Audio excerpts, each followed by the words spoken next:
Hi, fifth graders. I am here again today with the book Tuck Everlasting, and today I'll be reading chapter 11, and welcome to my garagio. I wanted to be outside today, however, it's raining, as you know. So the next best thing was to come into the garage, which I call my garagio, because I have a table and chair set and all kinds of stuff like that. So, chapter 11. It was a good supper. Flapjacks, bacon, bread, and applesauce. But they ate sitting around in the parlor instead of around a table. Winnie had never had a meal that way before, and she watched them carefully at first to see what rules there might be that she didn't know about. But there seemed to be no rules. Jessie sat on the floor and used the seat of a chair for a table, but the others held their plates in their laps. There were no napkins. It was all right then to lick the maple syrup from your fingers. Winnie was never allowed to do such a thing at home, but she had always thought that it would be the easiest way. And suddenly, the meal seemed luxurious. After a few minutes, however, it was clear to Winnie that there was at least one rule. As long as there was food to eat, there was no conversation. All four Tucks kept their eyes and their attention on the business at hand. And in that silence, given time to think, Winnie felt her elation and her thoughtless pleasure wobble and collapse. It had been different when they were out of doors, where the world belonged to everyone and no one. But here, everything was theirs alone. Everything was done their way. Eating, she realized now, was a very personal thing, not something to do with strangers. Chewing was a personal thing. Yet here she was, chewing with strangers in a strange place. She shivered a little and frowned, looking around at them. That story they had told her, why, they were crazy, she thought harshly, and they were criminals. They had kidnapped her right out of the middle of her very own woods, and now she would be expected to sleep all night in this dirty, peculiar house? She had never slept in any bed but her own in her whole life. All these thoughts flowed at once from the dark part of her mind. She put down her fork and said unsteadily, "I want to go home." The Tucks stopped eating and looked at her, surprised. And May said soothingly, "Why, of course you do, child. That's only natural.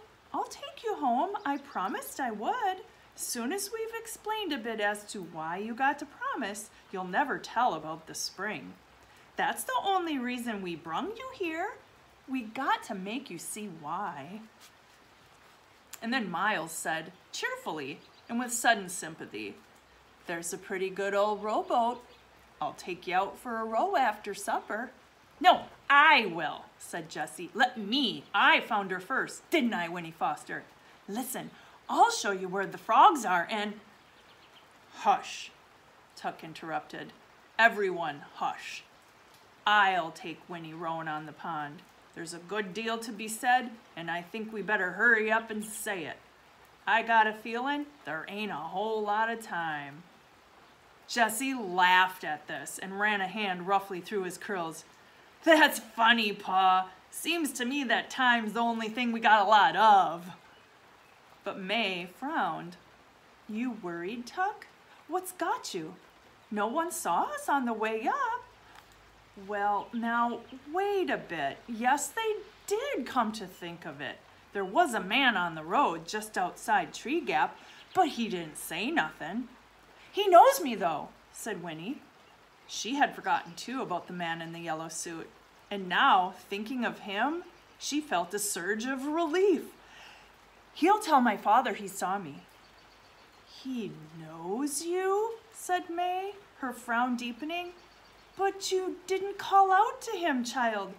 Why not?"